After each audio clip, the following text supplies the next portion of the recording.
I love the uncoerced. I love that you named that, Karen, because I think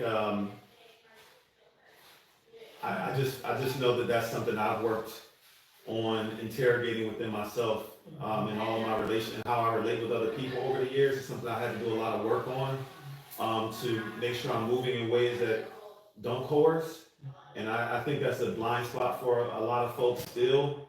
And I think it's definitely a part of the pre-work that a lot of us have to do going into, this type of liberated context.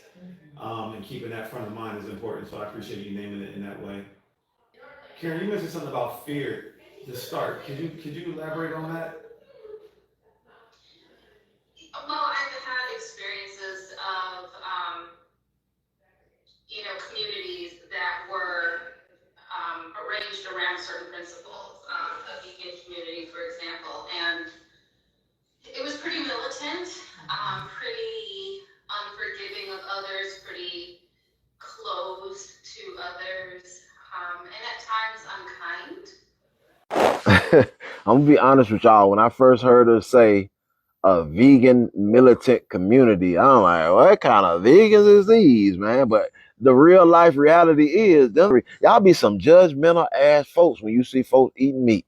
Oh my God, man. Hey, man, we be having kids here that come from vegan households, and the look on their face when they see that we eat our chickens or we eat the quail or we eat the sheep, the disgust. Man, hey man, y'all gotta loosen up a little bit. But the real life reality is that's how a lot of these intentional communities are, period. Right? This vegan was just funny that she called that out, and that's usually the community that I feel like is the most judgmental. But I don't be paying it no mind. It don't bother me none. I bust a 20-piece down, put feet on the table and everything. Swallow it down with some moonshine too if I had some. The reality is that again, that's blending into that unsafe space. These are places that typically require you to conform.